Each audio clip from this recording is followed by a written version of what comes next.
सिद्धार्थ से बुद्ध बनने तक की भावनात्मक यात्रा।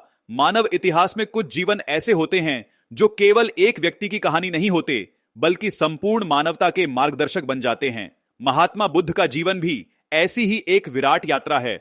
ऐसी यात्रा जो राजसी वैभव से आरंभ होकर त्याग, तप, ज्ञान और करुणा की परम ऊंचाइयों तक पहुंचती है। यह केवल एक राजकुमार के संन्यास लेने की कथा नहीं, बल्कि एक संवेदनशील हृदय की पीड़ा, सत्य की खोज और संसार के दुहक को दूर करने की महान साधना की कहानी है। राजा सिद्धार्थ का बुद्ध बनना मानव चेतना का जागरण था। यह कथा उस आत्मा की है जिसने महलों की चकाचौंध में भी जीवन की अनित्यता को पहचाना, जिसने सुख सुविधाओं के बीच भी दुख का सत्य देखा और जिसने अपने व्यक्तिगत सुख का त्याग कर संपूर्ण जगत के लिए करुणा का दीप जलाया। जन्म और भविष्यवाणी लगभग 563 ईसा पूर्व हिमालय की तराई में स्थित कपिलवस्तु के समीप लुम्बिनी वन में शाक्य कुल की महारानी महामाया ने एक बालक को जन्म दिया। यह स्थान आज नेपाल में स्थित है और संसार भर के बौद्ध अनुयायियों के लिए पवित्र तीर्थ है। उस बालक का नाम रखा गया सिद्धार्थ, जिसका अर्थ है जिसका उद्देश्य सिद्ध हो।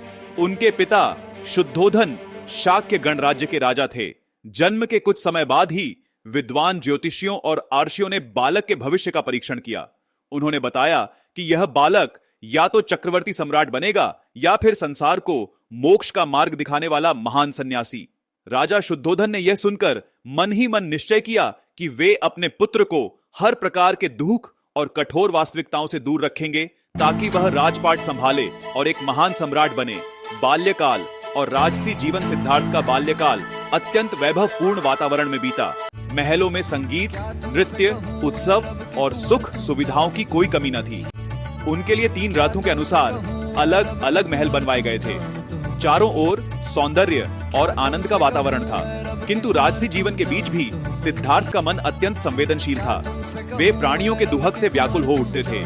उनकी करुणा सहज थी। वे वृक्षों की छाया में बैठकर चिंतन करते, पक्षियों और पशुओं के प्रति दया प्रकट करते।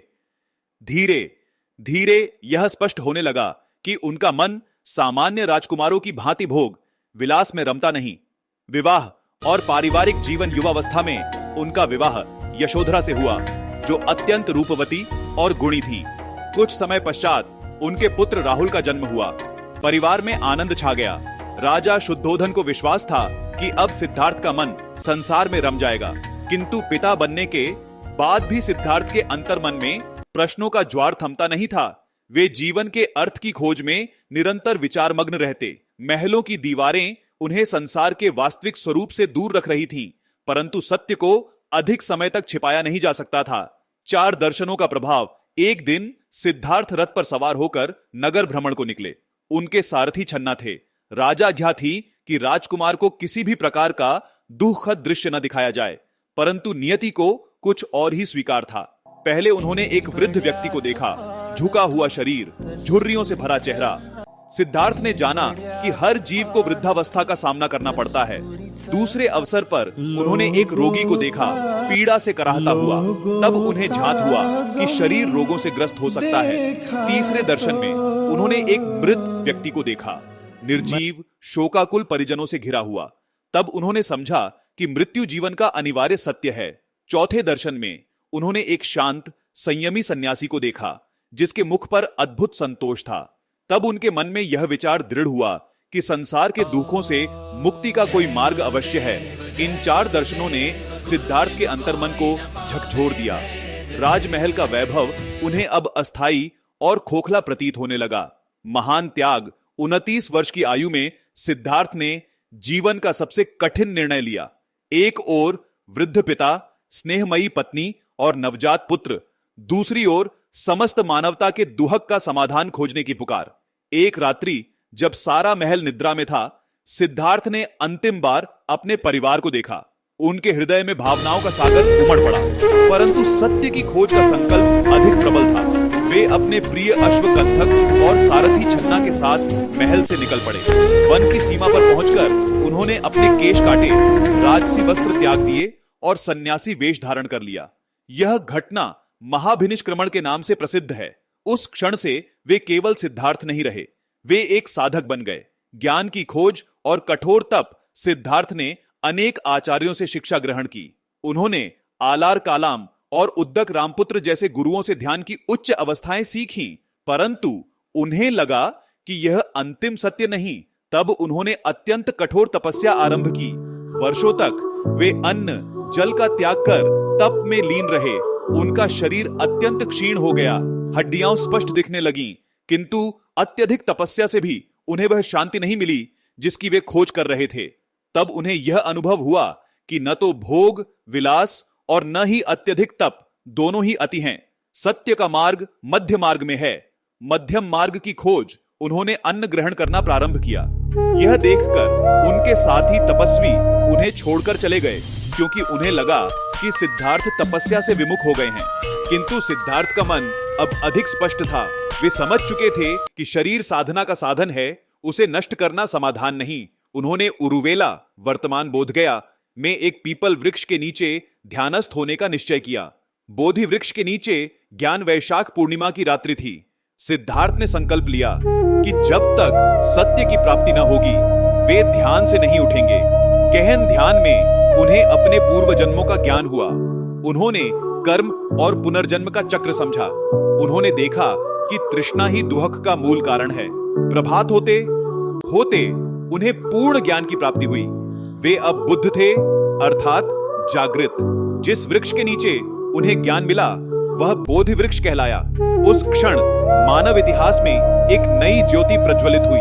धर्म चक्र प्रवर्तन ज्ञान प्राप्ति के पश्चात बुद्ध ने सारनाथ में अपने 5 पूर्व साथियों को प्रथम उपदेश दिया। यह घटना धर्म चक्र प्रवर्तन कहलाती है। उन्होंने 4 आर्य सत्य बताए। जीवन दुखमय है, दुख का कारण तृष्णा है, तृष्णा का निरोध संभव है। अष्टांगिक मार्ग से दुख का अंत होता है। अष्टांगिक मार्ग सम्यक दृष्टि, सम्यक संकल्प, सम्यक वाणी, सम्यक कर्म, सम्यक आजीविका, सम्यक प्रयास, सम्यक स्मृति और सम्यक समाधि जीवन को संतुलित और शुद्ध बनाने का मार्ग है। करुणा और उपदेश बुद्ध ने 45 वर्षों तक भारत के विभिन्न भागों में भ्रमण किया। वे राजाओं से लेकर साधारण जन तक सभी को समान दृष्टि से देखते थे। राजा बिंबिसार, अजातशत्रु जैसे शासकों ने उनके उपदेशों को अपनाया। आम्रपाली जैसी गणिका ने भी उनके चरणों में शरण ली। उन्होंने स्त्रियों को भी संघ में स्थान दिया। उनका संदेश सरल था, अहिंसा, करुणा, संयम और जागरूकता। वे कर्मकांडों से दूर आंतरिक शुद्धि पर बल देते थे। अंतिम समय और महापरिनिर्वाण 80 वर्ष की आयु में कुशीनगर में बुद्ध ने अंतिम श्वास ली। उन्होंने अपने अनुयायियों को आत्मदीप बनने का संदेश दिया। उनका महापरिनिर्वाण केवल देह का अंत था। उनके उपदेश अमर हो गए। उपसंहार राजा सिद्धार्थ से बुद्ध बनने की यह यात्रा केवल एक व्यक्ति की नहीं, बल्कि मानव चेतना की यात्रा है। यह त्याग, करुणा और सत्य की खोज का अद्वितीय उदाहरण है। महात्मा बुद्ध ने सिखाया कि दुहक से भागना नहीं, उसे समझना आवश्यक है। तृष्णा को त्याग कर, मध्यम मार्ग अपनाकर और करुणा से जीवन जीकर ही सच्ची शांति प्राप्त की जा सकती है। उनकी जीवन गाथा आज भी उतनी ही प्रासंगिक है जितनी 2500 वर्ष पूर्व थी। संसार बदलता है, युग बदलते हैं, परंतु सत्य और करुणा का प्रकाश सदैव अचल रहता है। राजा सिद्धार्थ का त्याग मानवता की अमूल्य धरोहर है और बुद्ध का संदेश शाश्वत मार्गदर्शन।